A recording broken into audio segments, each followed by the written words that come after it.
एक जंगल में टूनी चिड़िया अपने बेटे कुकू के साथ रहती थी। वह अपने बेटे को अकेले ही पालती थी। उसके पति के मौत के बाद वो बड़ी मेहनत से अपने पति के ज़मीन पर ही खेती करती थी और अपने बेटे का पेट पालती थी। चिड़िया रोज़ सुबह सुबह उठकर खेत में जाती और वहाँ जाकर मेहनत करती। इस बार तो उसने टमाटर की खेती की थी और अचानक टमाटर के भाव बढ़ जाते हैं।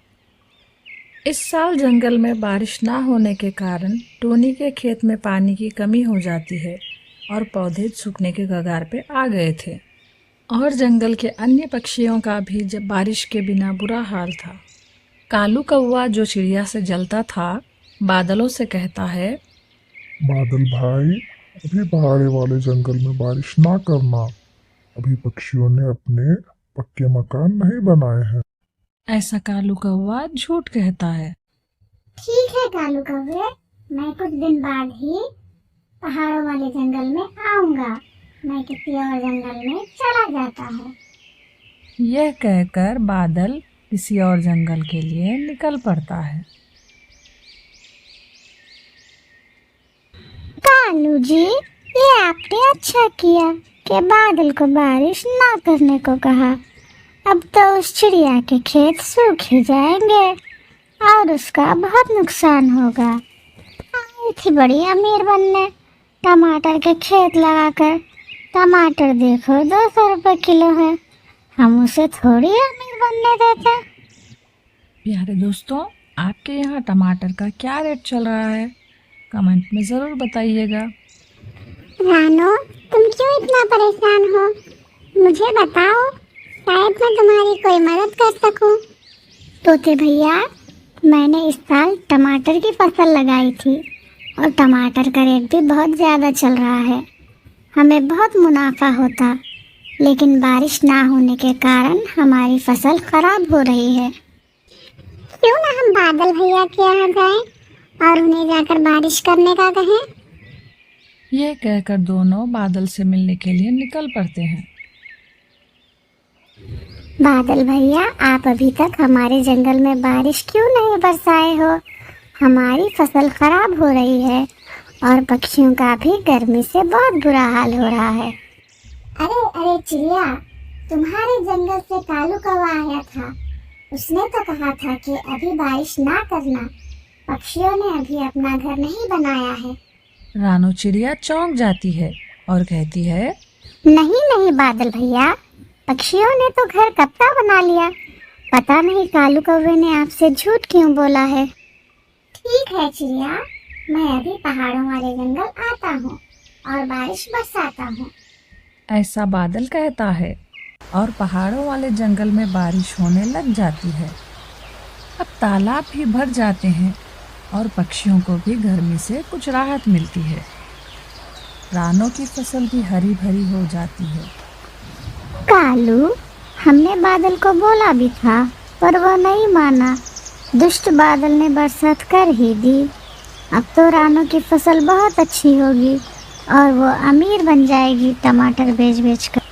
नहीं नहीं गोरी, ऐसा मैं नहीं होने दूंगा। मेरे पास एक प्लान है। और कालू कौवा गोरी की कान में कुछ कहता है। अब रानू की खेत में टमाटर पक चुके थे और वह टमाटर तोड़ लेती है और एक ट्रक में लोड कर देती है और अगले ही दिन बाजार जाकर बेचने की सोचती है और सो जाती है। पर अगले दिन जब रानू उठती है तो वहाँ पर ट्रक नहीं होता है। ट्रक को किसने चुराया होगा? उसमें तो मेरे लाखों के टमाटर थे।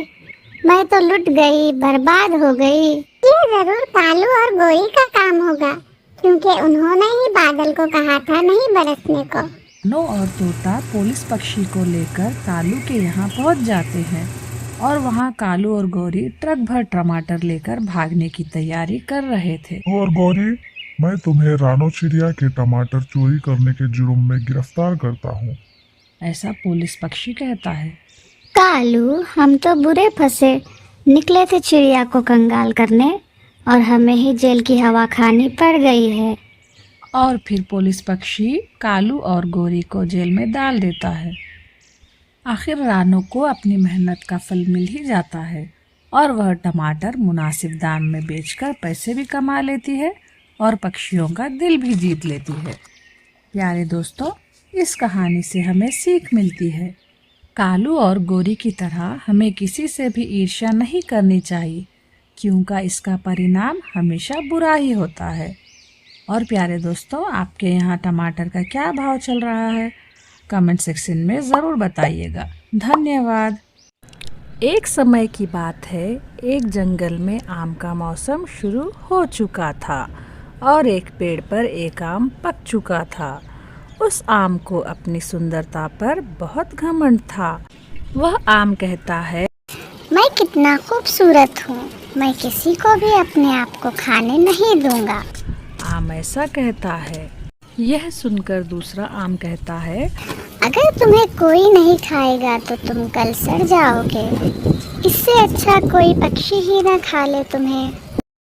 तुम मुझसे जलते हो बदसूरत आम। जो भी हो, मैं किसी को भी मुझे खाने नहीं दूंगा। ऐसा वह घमंडी आम कहता है। माँ, आम का मौसम शुरू हो चुका है। आप मुझे मीठा आम कब ला कर दोगी? ऐसा कुक्कू कहता है। हाँ मेरे बेटे, आज ही मैं आपको मीठा आम ला कर दूंगी। मैं अभी भोजन की खोज में ही निकल रही हूँ।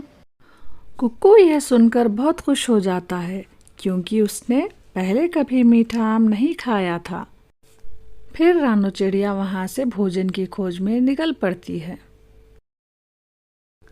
रानो चिड़िया को आता देख घमंडी आम कहता है, मुझे तोड़ने का सोचना भी मत चिड़िया, वरना मैं खट्टा हो जाऊंगा। मुझे तोड़ने से मैं मर जाऊंगा। मैं जीना चाहता हूँ।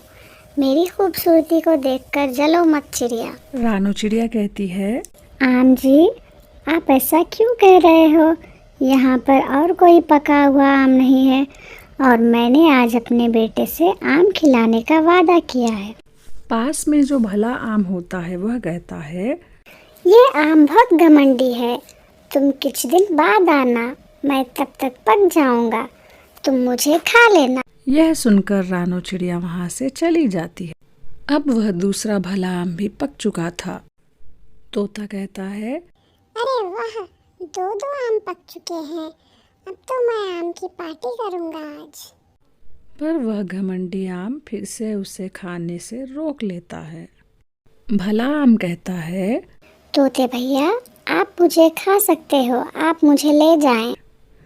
और फिर वह तोता भले आम को लेकर वहाँ से चला जाता है। रानो चिड़िया को आता देख घमंडी आम कहता है, वह भले आम को तो तोता ले गया है, अब तुम किसे खाओगी? तुम बहुत बुरे हो, तुम्हें कोई नहीं खाएगा और तुम गल सड़ जाओगे। अब तो सारे आम ही पक चुके हैं।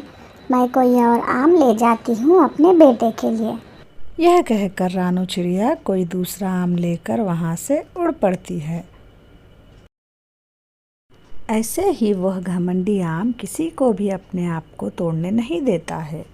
पेड़ के सारे आम दूसरे पक्षी ले जाते हैं और अब बस वही घमंडी आम पेड़ पर अकेला बाकी था।